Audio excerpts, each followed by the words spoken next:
Our next topic is the cost of debt and equity capital, which we'll use in our weighted average cost of capital equation.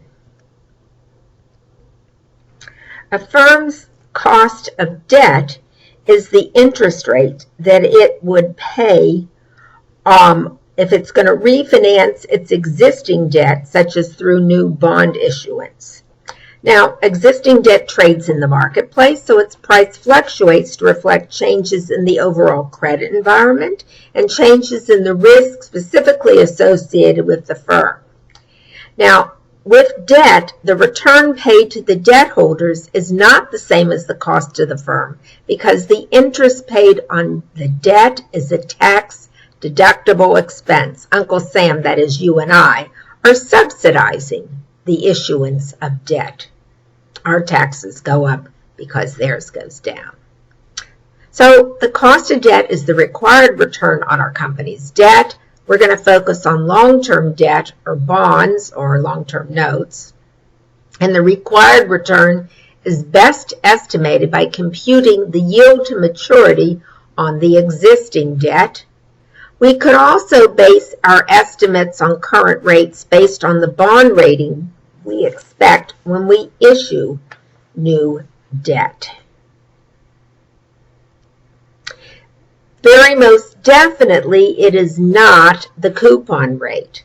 The coupon rate is based on the historical cost of debt when the bond was issued. And if interest rates have changed, such as the Federal Reserve raising or lowering its target for the federal funds rate, or if the bond rating of the company has changed, new debt would have a different interest rate from the coupon rate on the old debt. So what we're going to use is the yield to maturity that investors demand to hold the firm's debt, whether it's new or existing debt. Now, as I said before, the cost of debt, the interest expense, is a tax-deductible expense. So it is the interest rate or the on the debt, the yield on the debt, yield to maturity, times 1 minus the corporate tax rate. So we also need to consider the after-tax cash flows on other various costs of capital. Interest expense reduces our tax liability. That reduces our cost of debt. Dividends are not tax deductible. There's no tax impact on the cost of equity, whether it is preferred or common in this country. So this becomes our WACC, weighted average cost of capital equation, the required return on equity times the percentage of equity, plus the required return on debt, in other words, the interest rate times 1 minus the corporate tax rate times the debt percentage, plus anything else that's relevant, but they're not tax deductible. Let's just look at a simple example. We've determined that the yield on GAP's debt is a 7.13%. If their interest rate is 40%, what's the effective cost of debt? We'll execute that with equation 13.3. Corporate tax rate 40%. 0.0713 times 1 minus 0.4 is 4.28%. So you can see it's substantially less if the tax rate is substantially high. The higher the tax rate, the more beneficial it is to issue debt rather than equity if you want to lower your costs. What about preferred stock? Some firms also issue preferred stock. It pays a constant dividend expected to be paid forever, so it can be valued like a perpetuity. So we take the perpetuity formula. The required return on preferred stock is that constant dividend divided by the price of the stock. So here's an example using equation 3.4. Suppose that DuPont's Class A preferred stock is selling for $66.67. It's paying an annual dividend of $3.50. What's the cost of the preferred stock? It is $3.50 divided by 66.67 or 5.25%. Now, if there are any other really significant costs in funding, for instance, perhaps the cost of current liabilities. If there's some other current liabilities that are significant, add them to the WACC equation, and I describe that in the notes page. All right, now let's focus on the cost of equity, or the cost of common stock capital. The required return, depending on the business risk and the financial risk of the firm, is what's relevant here.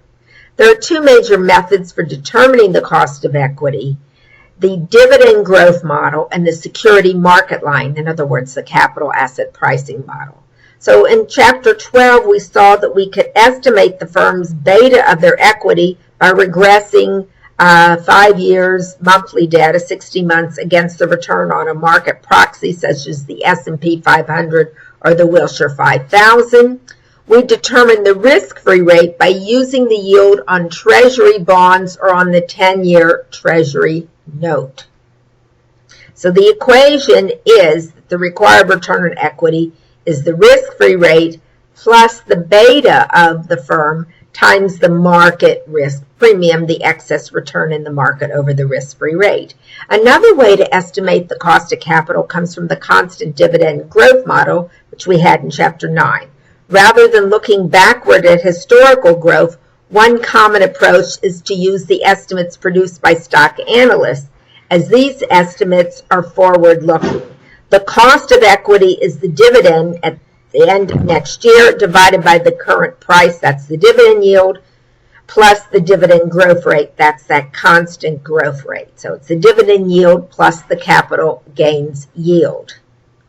Here are, you can look at this table and look at the inputs and the assumptions of the different models.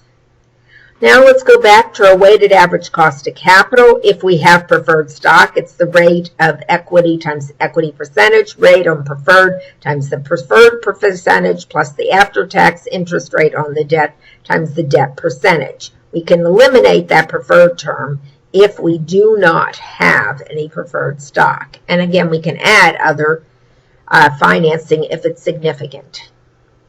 Let's look at another example. The expected return on Macy's equity is 10.8%, and the firm has a yield to maturity on its debt of 8%. Debt is 16% of the financing, equity 84%, no preferred. The tax rate is 40%. What's the firm's WACC? So we need to know the cost of debt and equity, which we have that in their proportion and their structure, and their tax rate. We have all that information.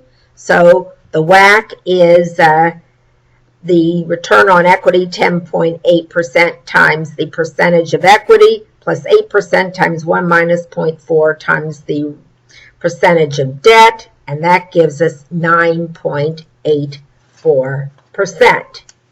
Even though we cannot directly observe the expected return of Macy's investments, we can use the expected return on its equity and debt and the WACC formula to estimate it, adjusting for the tax advantage of debt.